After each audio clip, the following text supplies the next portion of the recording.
We're back with our series, Real Men Wear Gowns. This is our push to get guys to be proactive with our health. Put the gown on, get the scan or that test, and take your health seriously. Today I'm joined by Dr. Matthew Lash from Franciscan Health, and today we want to talk about the importance of getting enough sleep. Let me start with you. How much sleep do you get, and do you feel like that's enough for you? It depends on the day, but you're supposed to get around 7 to 9, and that varies based on the person, right? Right. But do I get enough? Not all the time, you know. You're just like me. I mean, Yeah. I don't get enough sleep as well. Yeah. Why is sleep so important to the rest of our life and our day? Yeah, so it's really important because it kind of touches on a lot of parts of your life. So it helps with stress management, right? It helps with like hormone regulation, helps with weight loss. It helps with so many functions in our body that it can be difficult to, understand how important it is. Right. I know that there are a lot of people who have different, they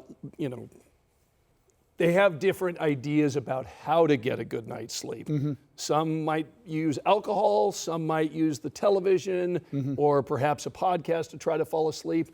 What's your advice in terms of these things to help us sleep? Yeah, so I like the podcast piece as long as the phone's off. Right. I'd say alcohol specifically is pretty bad for sleep. So when you take it, you might get to sleep, but the sleep you get is not restful. And most people would kind of say, oh, I wake up with a hangover. Right. Part of that is the sleep, part of that is the alcohol kind of getting out of your system. So, while it may get you to sleep, you don't get the kind of sleep you need, which is typically REM sleep, rapid eye movement, that's what that stands for, but it doesn't help you get the correct sleep architecture.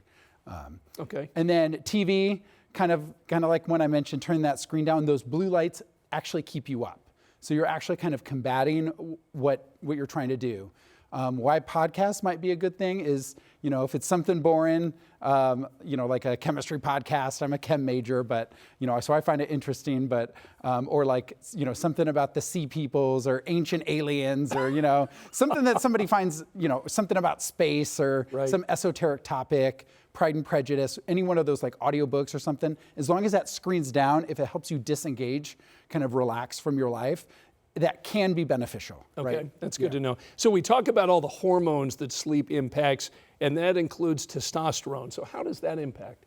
Yeah, so kind of there's 3 hormones I think about that kind of work together, and obviously testosterone is one of them. So when you don't get a good night's sleep, you're not able to kind of get the pulse of testosterone that you need.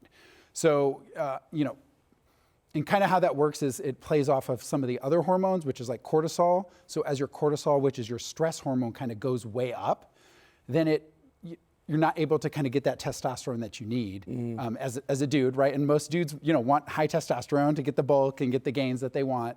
So obviously speaking about that and kind of the sleep importance is, I can kind of speak to them like, hey, this is why it's important, right? Right. So how do temperature and your bed, the bed firmness or softness, how do those things play into having a good night's sleep? Yeah, so temperature is kind of an important piece. So, typically when we want it, you go to sleep in like a cool, dark place, avoidant of lights, but also like slightly colder, right? Because what that does is that helps you kind of get in the motion to go to bed and, get in the blankets, right? It snuggles up, right? So ideally, how does it help you? It helps you because it kind of gets you set up for bed. Okay. So now, as opposed to the firmness, softness, I wouldn't make big drastic changes for somebody who's been on a firm mattress, like, hey, don't get a soft mattress all the time. Right. Some people can kind of struggle with that. With my military background, sleeping on the hard ground and then going to a soft pillow, soft top, it can be hard. What about white noise in the bedroom as you're trying to sleep? Does that help? Oh yes, yeah, that can help a lot as well. So like an oscillating fan with some people have apps that have that. I know I've used that in my time at in medical school when I was struggling to go to sleep. I'd put some white noise on or some loud noise sometimes, just to kind of drown out what's going on. But yeah, it can really help kind of take you away from the stressors that you kind of manage throughout the day. How much sleep does the average person need a night? Yeah, and kind of like what I said, about 7 to 9 hours.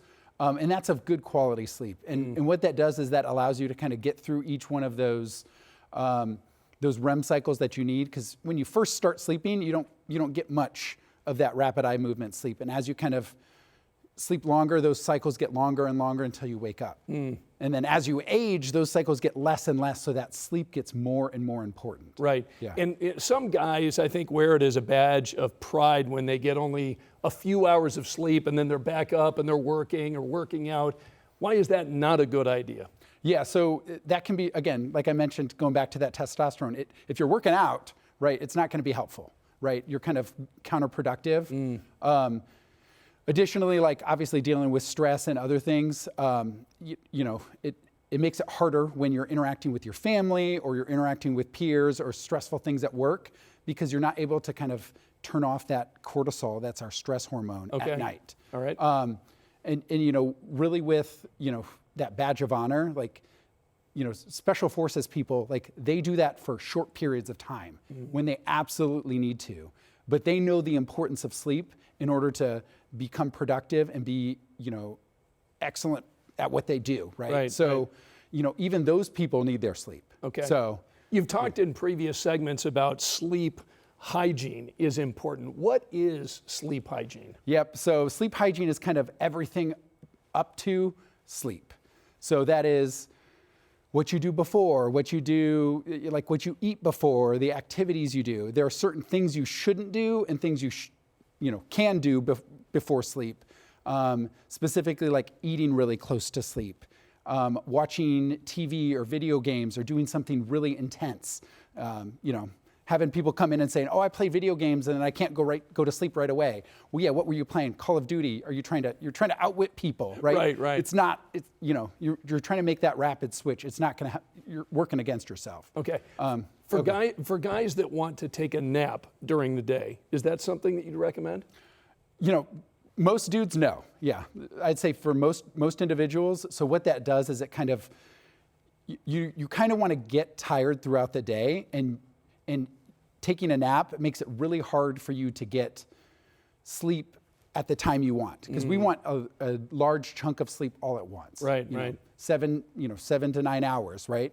So if you take a nap, you're taking 1 or 2 hours out of that you would normally sleep and just putting it off on it itself. Right. So you're not getting that REM sleep that you need.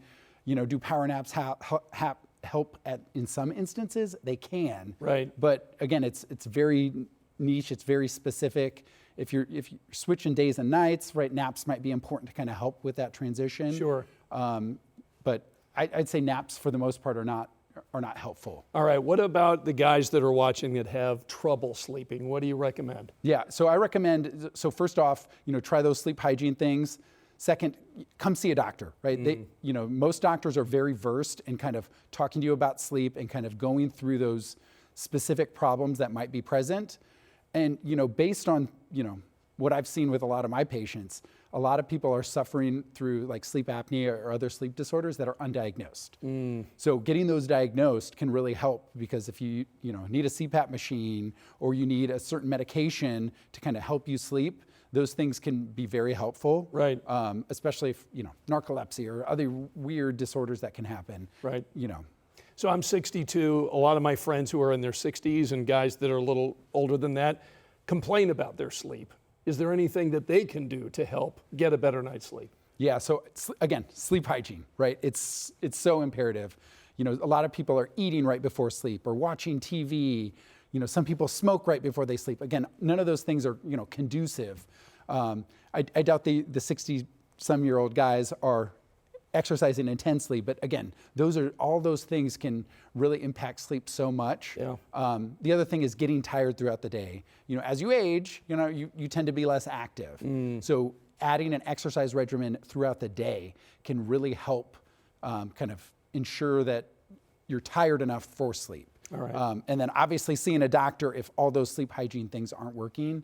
We can talk to you about medications that are more indicated in individuals over the age of 65, because again, we kind of limit ourselves as we get into the 60s of what meds we should use. Right. Yeah, Dr. Lash, good to talk to you. We're going to go ahead and I'm going to practice this at home tonight, see if I get a better night's sleep as a result of our conversation tonight. I'll let you know.